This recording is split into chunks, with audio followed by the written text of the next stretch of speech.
اللہ ہمارے ساتھ ہے. حالات جتنے بھی بدلتے جائیں لیکن میرے عزیزو اللہ حی و قیوم ہر چیز کو دیکھ رہا ہے, اس سے کوئی چیز غافل نہیں ہے. بعض لوگوں نے یہ شوشے چھوڑنا شروع کر دیے کہ اب ان کا مستقبل کیا ہوگا, اب ان کا فیوچر کیا ہوگا, نئی حکومتیں آئیں گی, نیا نظام آئے گا, اب تمہاری نہ مسجدوں کی خیر ہے, نہ میناروں سے آواز آئے گی, نہ تمہاری اذانوں کا اور نہ ہی تمہارے نمازوں کا کچھ فیوچر ہے. یہ سب باتیں ان لوگوں کے ذریعے سے آ رہی ہے جو کسی کے فضلہ خار ہیں یا کسی کے الیکشن کے پیسے کھائے ہوئے لوگ ہیں. میں کہتا ہوں جو سچا مومن ہے وہ اس بات پر عہد کرتا ہے کربلا کی سرزمین پر بھی اذان کی آواز بند نہ ہو سکی تھی, جہاں بہتا خون بھی بتا رہا تھا اسلام زندہ ہوتا ہے ہر کربلا کے بعد.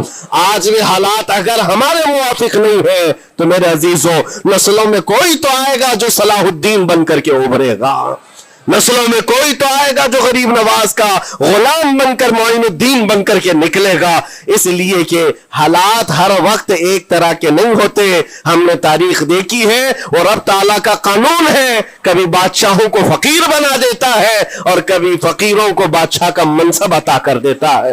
جب سرکار غریب نواز دلی کے سرزمین پر آپ بیٹھے ہوئے تھے اپنے صوفیہ کی جماعت کے ساتھ, ایک دسترخوان لگا ہوا تھا, دسترخوان لگا ہوا ہے, اولیاء اکرام کی جماعت ہے, ایک دوسرے سے بات چیت کر رہے ہیں. دلی میں اس وقت حالات عجیب تھے.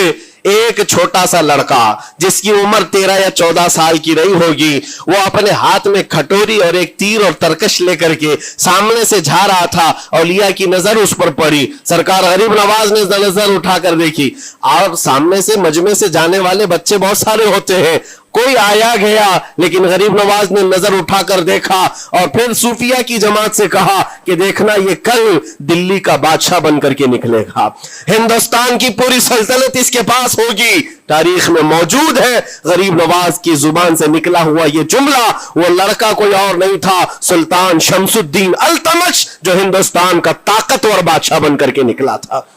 ہاں وہ جس کو چاہے نواز دے اور جس کو چاہے اٹھا دے. عزیزان گرامی وقار, ہمارے امتحان کی گھڑی چل رہی ہے. ہمارے حالات ابھی یعنی بیک کی طرف اگر جا رہے ہیں تو اس کا مطلب یہ نہیں ہے کہ ختم ہو گئے. ہم یہ دیکھتے رہیں گے اور رب تعالیٰ کی مدد کا انتظار بھی کریں گے. ہمارے ساتھ جو کچھ بھی ظلم ہو یا ناانصافی ہو, ہر ایک چیز کے لیے ہم اتنا ہی کہتے ہیں یہ وقت بھی گزر جائے گا, رات ہمیشہ نہیں ہوتی, صبح کا اجالا ضرور آئے گا, صبح کا اجالا آئے گا. عزیزان گرامی وقار, سرکار غریب نواز رضی اللہ تعالیٰ عنہ کا وہ جملہ یاد رکھو, ہم اللہ اور اس کے رسول کے بھروسے جیتے ہیں, اللہ اور اس کے رسول کے بھروسے جیتے ہیں. طاقتیں, قوتیں یا تخت و تاج ہمارے مخالف ہو جائے تو یہ نئی بات نہیں ہے, اسلام کے ساتھ یہ ہر بار ہوتا رہا ہے, اس سے پہلے بھی ہوا ہے. حالات ہمارے مخالف رہے, اولیاء کاملین کی جماعتیں دیکھیے, اہل بیت اطہار, رسول اللہ کی آل, اتنے میں آپ کو شہادت کے واقعات اگر بتا دوں, آپ کو تو صرف ایک کربلا معلوم ہوگا, ایک کربلا سنا ہوگا کثرت سے, لیکن جانتے ہو رسول اللہ کی آل میں سے کئی ایسے صاحبزادے ہیں جن کو جیلوں میں ایک سال نہیں 7 سال 8 سال تک بند رکھا گیا.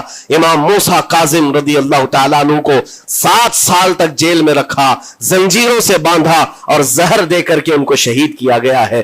حضرت امام محمد بن حسن عسکری 20 سال تک جیل میں کاٹے ہیں. یہ رسول اللہ کے گھر والوں کی بات کر رہا ہوں. سیدنا زید شہید جن کو سولی پر چڑھا دیا گیا تھا, یہ امام حسن مجتبی کی اولاد میں سے ہے. یہ سارے خونی داستانیں یہاں اسلام کی تاریخ میں موجود ہے. جب اسلام اس وقت نہیں رکا تو اب کیا خاک رکے گا؟ اسلام اب نہیں رکنا ہے, قیامت تک اس کی حفاظت اللہ کریم فرمائے گا, اللہ کریم فرمائے گا. ہم جیسے آئیں گے اور چلے جائیں گے, لیکن اسلام کو پھلنا پھولنا ہے, یہ پھلتا پھولتا ہی رہے گا انشاءاللہ. آپ کی ذمہ داری اتنی ہے, آپ کی اتنی ذمہ داری ہے, حالات دیکھ کر کے بچوں کو یہ نہ کہنا کہ بیٹا آپ جیسے حالات چل رہے ہیں ویسے ہی چلتے رہو. نہیں, اپنے بیٹوں کو یہ ترغیب دینا کہ بیٹا آج ہم امتحان کی گھڑی میں ہیں, کل اگر اللہ نے حالات اچھے کر دیے تو یاد رکھنا جس جگہ بت کدے بنے ہماری مسجدوں کو توڑ کر انشاءاللہ وہاں سے اذان کی آواز پھر سے گونجے گی. اذان کی آواز آئے، یہ بچوں کو نصیحت ہونی چاہیے۔ ہماری تاریخ مٹانے سے مٹتی نہیں ہے، ایک دور آئے گا پھر جب اللہ کریم چاہے تو یہ تاریخ کھل کر کے لوگوں کے سامنے آئے۔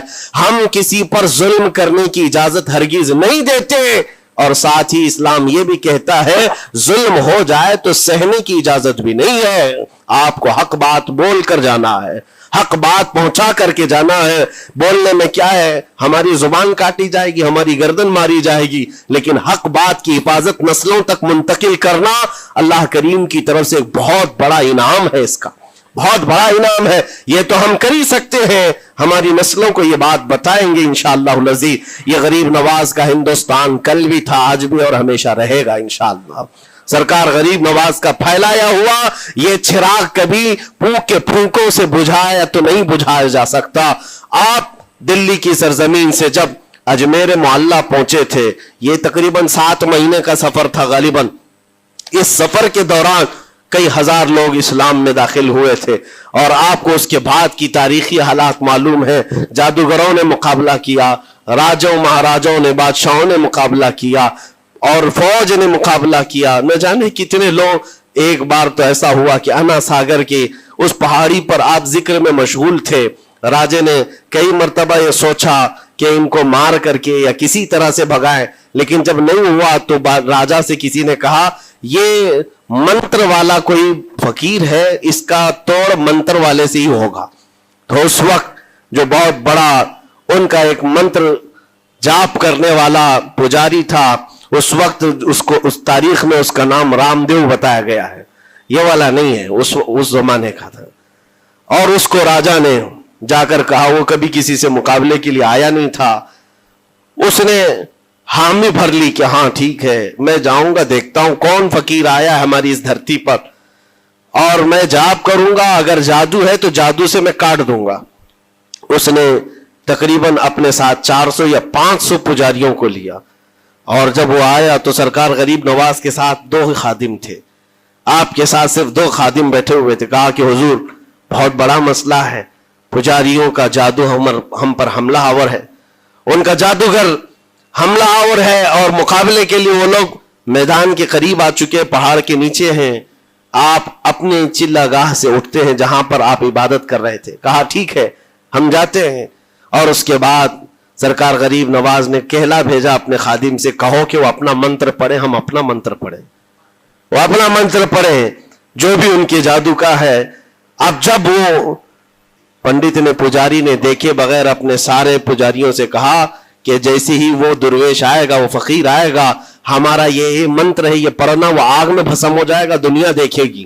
سبوں نے کہا ٹھیک ہے، لیکن ابھی کسی نے دیکھا نہیں تھا، لیکن جیسے ہی وہ اپنی جھوپڑی سے یہ مرد قلندر جلوہ رسول لے کر کے نکلا تھا، جمال رسول لے کر نکلا تھا، بیٹا ہے کس کا؟ حسن و حسین کا بیٹا ہے، فاطمہ زہرا کا بیٹا ہے۔ جیسے ہی باہر آئے، وہ منتر جو سکھایا گیا تھا سب کے قریب قریب آئے، 400 لوگوں نے وہ غریب نواز کی پیشانی کو دیکھ کر منتر پڑھنا شروع کیا۔ اور منتر کیا تھا؟